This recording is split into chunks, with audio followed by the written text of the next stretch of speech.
Subscribe our channel and click the bell icon to get notified about the latest updates. Hello everyone, welcome to my new video of class 10th IT 402. Session 1 of Unit 2. ये मैंने पहले ही अपने previous video में cover कर रखा है. अभी तक अगर आपने उसको नहीं देखा है तो डिस्क्रिप्शन बॉक्स में मैंने उसका लिंक शेयर किया हुआ है, so you can go through that video. इस पर्टिकुलर वीडियो में I am going to take only session 2, that is linking data and spreadsheets, which is further divided into 4 parts: setting up multiple sheets, creating reference to other worksheets, relative absolute hyperlinks, and some topics related to hyperlinking. लेकिन इस particular video में मैं सिर्फ 2 topics cover कर रही हूँ, that is setting up multiple sheets and creating reference to other worksheet. अब multiple sheets क्या है? अभी तक एक्चुअली में हम जो भी काम कर रहे थे वो सिंगल शीट में कर रहे थे. सारा डेटा हमारी सिंगल शीट पे था, उसी पे हम फॉर्मूलाज अप्लाई कर रहे हैं. Now we are going to learn how to create multiple sheets in an existing workbook. एक वर्कबुक में एक से ज्यादा शीट्स कैसे ऐड करें, उसमें किस तरह से डेटा हम यूज कर सकते हैं और उन शीट्स को कैसे हम एक सिंगल फॉर्मूला में ले सकते हैं. तो ये सारी चीजें मैं आपको प्रैक्टिकली करके बताऊंगी, तो ये कॉन्सेप्ट बहुत अच्छे से क्लियर हो जाएगा और ये बहुत यूजफुल भी है, because it is not possible to handle complete data in single worksheet. ये पॉसिबल नहीं है कि हमारे पास जितना भी डेटा हम एक ही वर्कशीट पे डालें और फिर हम फॉर्मूलाज अप्लाई करें. इससे डेटा बहुत ज्यादा कॉम्प्लेक्स हो जाता है, डिफिकल्ट टू अंडरस्टैंड हो जाता है. तो हम अपने डेटास को डिफरेंट डिफरेंट शीट्स में डिवाइड करके रख सकते हैं और फॉर्मूला में जो भी शीट का डेटा अगर हमें रिक्वायर्ड है तो हम उसको किस तरह से यूज करेंगे, that we are going to learn. So we are going to do this thing practically. For that I have already created one Excel file. तो मैं आपको यहाँ पे एक एक्सेल फाइल बता रही हूँ जिसमें मैंने ऑलरेडी कुछ रिकॉर्ड्स डाले हैं सेल्समैन के, जिनकी मार्च अप्रैल मई जून जुलाई का सेल्स फिगर मैंने यहाँ पे ऑलरेडी डाल के रखा हुआ है. अब ये मेरी एक सिंगल शीट है. Now I want to create multiple sheet जिसमें मुझे सारे एम्प्लॉयज की टोटल सेल्स डालनी है. तो मल्टीपल शीट्स करने के लिए मेरे पास ऑप्शन है ये प्लस आइकन जो मुझे दिख रहा है.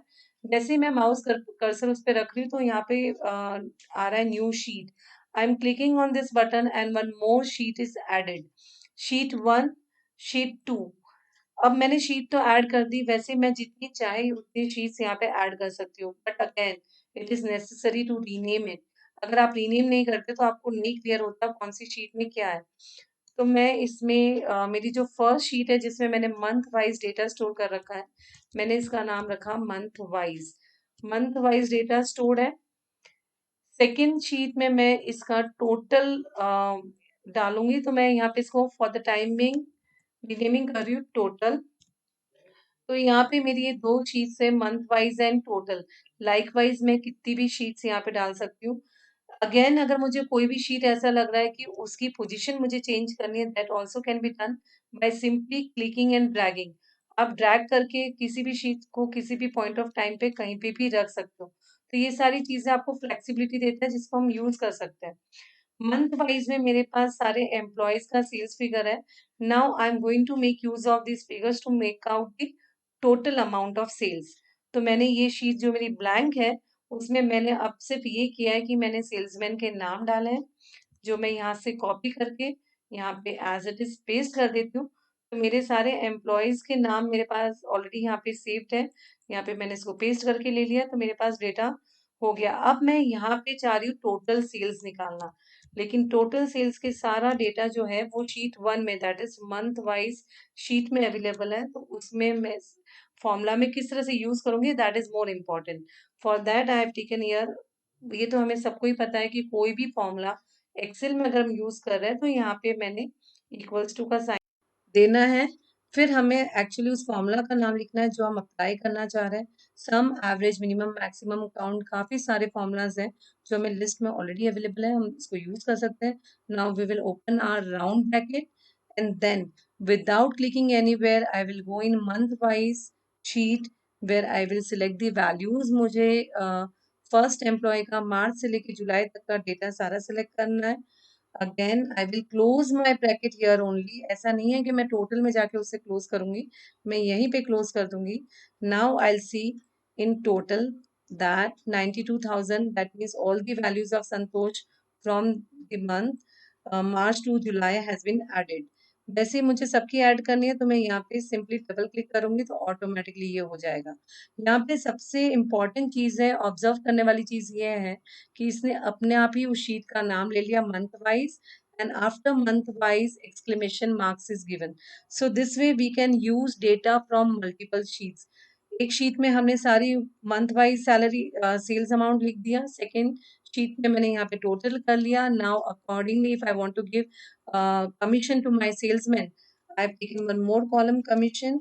यहाँ पे मैंने कॉलम ऐड कर दिया और उनके सेल्स अमाउंट के अकॉर्डिंग अगर मैं उन्हें कोई भी तरह का कमीशन प्रोवाइड करना चाहती हूँ, suppose 5% commission I want to give, I will write here equals to the value into 5%, and for that I'm writing here 0.05.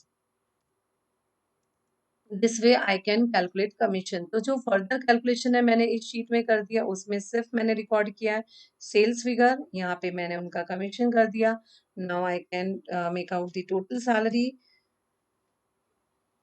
And for that I have to give the basic salary and then I can give total salary. तो ये हमारी choice है, आगे हम इसको किस तरह से और डेटा यूज कर सकते हैं। तो मेन पर्पस यहाँ पे यही था, how you are going to make use of data which is available in different sheet.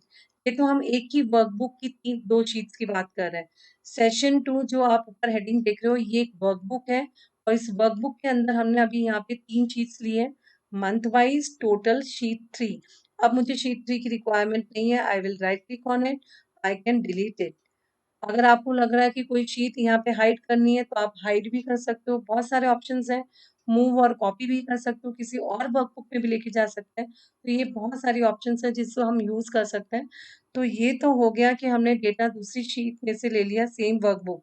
अब मैं ये कर रही हूँ कि मैं नई शीट यानी नया वर्कबुक खोल रही हूँ, and this is completely new workbook जिसमें कुछ भी नहीं है, ओनली शीट 1 है। Now I want to take some value which is available in my session 2 workbook.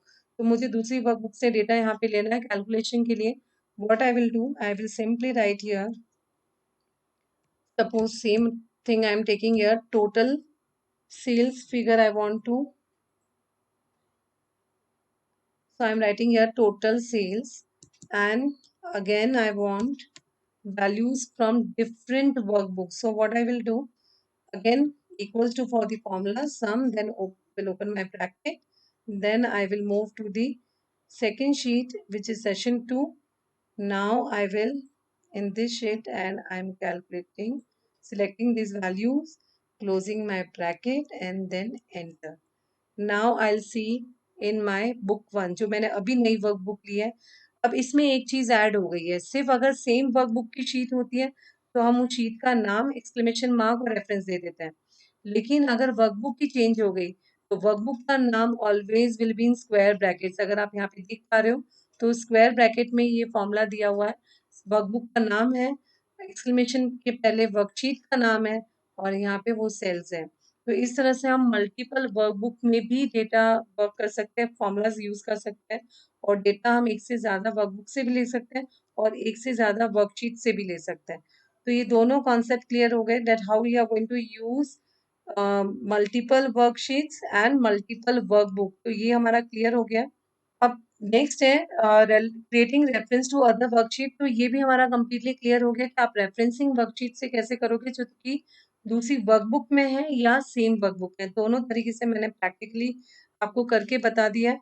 तो आई होप ये आपको बहुत अच्छा लगा होगा, क्योंकि इससे काफी बहुत जगह पे आपको काम आता है। आप डेटा कहीं और रख सकते हैं, फॉर्मूला कहीं और अप्लाई कर सकते हैं, कॉन्फिडेंशियल डेटा का जो कैलकुलेशन है वो कहीं और कर सकते हो। तो ये चीजें प्रैक्टिकल लाइफ में भी बहुत काफी काम आती है। अगर आपको मेरा वीडियो अच्छा लगा है तो don't forget to hit the like button, subscribe my channel and click the bell icon to get notified about the latest update and to get useful study material.